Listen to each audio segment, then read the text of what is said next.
Hi folks, welcome back to the Addicted Bookworm. Happy Thursday. Yeah, my boss tried to call me in to come to work. I'm like, this is the second time in 2 weeks that this has happened. Either my manager tried to call me in like on my Saturday day off, or today my general manager tried to call me in on my Thursday day off. And I'm like, yeah, I could have been at a doctor's appointment or something. I was just like, what the heck? Really? Um, that's the only annoying part about working fast food is that you are at the beck and call of your general manager. Thankfully, my general manager did not pressure me into trying to come in, so I'm very happy about it. Anyways, so I definitely don't have to worry about having to come in. So I finished reading a couple chapters of The Wolf King. I'm 20 chapters away from finishing this book, so I'm definitely going to be reading this book. It's like 2:26 right now. There's enough light in here where I can read. I don't have to go in the living room and do that. So I'm going to be really just getting this book read. That way I can do a TBR reading vlog. And then tomorrow, or no, today, I may go ahead and start immediately on the next book instead of waiting till the next day, and all that. And also, I will be reading the first 4 chapters of Killers of a Certain Age. So that's what I'm going to be doing. And I'm going to try to sneak in maybe like 1 or 2 chapters of Blood and Salt. So that's what I'm going to be doing. So anyways, so the topic of today's video is going to be about people that review books, and I'm just leave it at that. I'm just going to leave it at that. Leave it at that title. So this is not an attack on people that review books. Everybody reviews books differently, but sometimes how they review books can put people off from the actual review. Like putting information in there that has no bearing on the plot, any of that type of stuff, or putting their own bias into a book review. So like for me, when I review a book, I kind of go a little corny with it, though I bet some people are going to say, you go a lot of corny with it. But that's just me. That's just me as a reader. That's how I do it. But I don't inject things into it that have no bearing, or I try to not inject things into my reviews that have no bearing on the actual outcome of the book. So we have a YouTuber, and I'm not going to mention her name, but I think she's done like 38 books based on the series, because there's only 38 books now. 39, book number 39 is coming out December 30th. But she talked about how like Walt Marlowe is a misogynist, but though he's like a byproduct of his time. And I'm like, as someone who's not offended by little bitty quirks in a male character from the early 1900s, I would never ever put that in my review, because it does not annoy me, and it also has no bearing on the outcome of the book. It has no bearing whatsoever. Danielle Boatman, who is the owner of Marlowe House, she will later on be Danielle Marlowe, because in book 38 that's what she's called. She finds herself coming into a lot of money. She comes, to the house and everything, and she doesn't want to spend her money, because she's kind of that's not the kind of character that she is. But she knows she has to spend money to turn Marlowe House into a bed and breakfast, so she uses it. Also, her sister has a lot of money, and that also is added to her fortune, because when she has a conversation with her dead sister in book 2, she is very blunt. It's my money, and I can give it to whoever I want to. That is the truth about inheritance. The dead can give their money to whoever they want. They don't need your approval. They don't need your opinion. You leave them alone and let them do what they want to do. She gave her money to her sister because as the person who owns that money, she had the right to do that. And I was just, I agree totally with her sister's ghost. Yeah, you can do whatever you want with it because it's your money. Just like if you buy a book, you can do whatever you want with it because you own that book. So anyways, so she was basically talking about this. She also included a couple things that also just maybe turn off her video. Like, we don't need to know that Walt was reaction to internet. We don't need. It has no bearing on find out if he actually was murdered or if he actually killed himself. We later on find out that Walt was actually murdered. Through the help of ghosts that are still stuck. So that was annoying.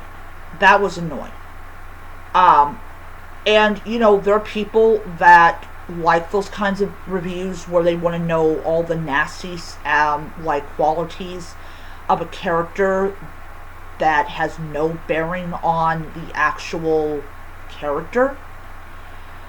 So, for example, is in book 4, The Ghost Who Wanted Revenge. It's all about this guy dies and he believes that Danielle Boatman killed him. So he spends the entire book trying to get access to Danielle so that he can kill her. The only problem is the barrier keeps him out. Now, she goes beyond that one to ask him questions because she wants to find out who would have wanted to kill him and why did he think she did it. And yes, Danielle is annoyed by him, but of course Walt thinks that he's freaking hilarious. Just by his facial expressions, Walt thinks he's hilarious. But that's the thing about the series, is none of the characters, alive or dead, are perfect. And I like that about Bobby's series, is that the characters are not perfect. The characters don't check boxes. And that's another thing I like about the series, is that you don't have these boxes being checked. It is, you're telling a story about a woman who can see ghosts, and those ghosts have to end up, they help her out in some form or way. So, absolutely loving the series. Absolutely. I don't need to be told, well, this is this person's annoying little tick, and I didn't like it, and blah, blah, blah. But as I said, everybody does reviews differently. So I am on book number 5, and I've been reading it on my Nook. So this week, tomorrow, I'm going to be getting digitally, because I'm reading on my Nook a lot.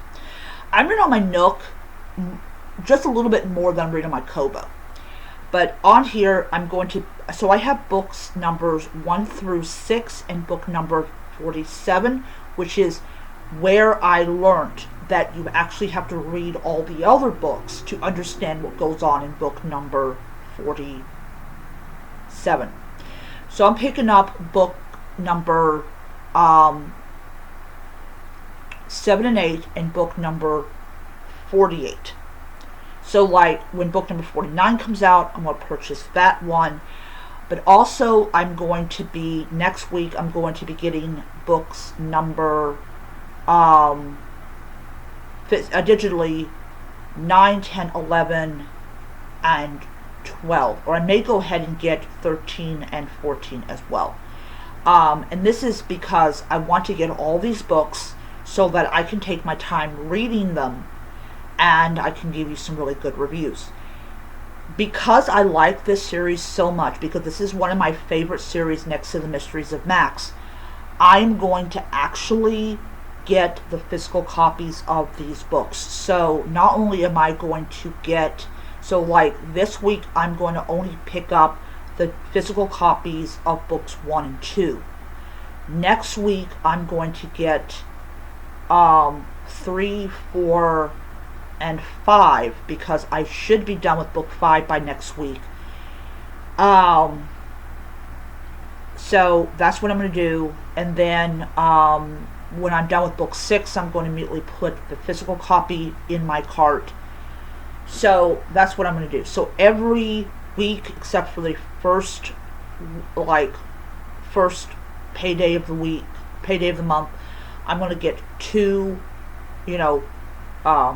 digital copies and maybe like 1 or 2 physical copies. So as I read through this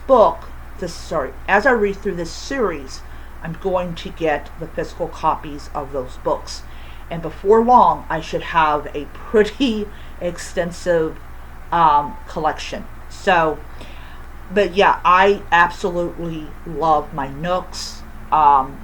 They're my, I'm gonna be blunt, they're my favorite e-readers. Kobo's actually number 2. So as far as my Kindle's concerned, I think, see here, what book am I on? Everyone knows I'm cleaning out my Kindle.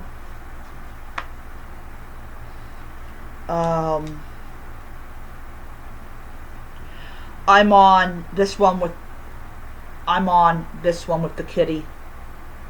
So I'm actually going to read some of it. I also have the first book as well, though I do not plan to read that because I do have it on my Nook. So yeah. Oh, okay. So yeah. So once I basically finish all of these books, then I'm going to factory reset my Kindle, for people that don't know that. So, but yeah. Alright, so anyways, so I'm going to close this video off by saying that if you are new to the Ghost of Marlowe House, or the Haunting Danielle series, I really advise read the book, draw your own conclusions about these characters, and then watch the reviews of, from people who have read the book. If you do find all this extra,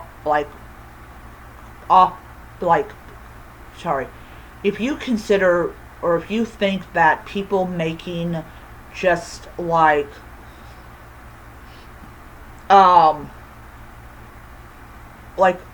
don't know, statements, comments that put you off from the video, don't plow through it.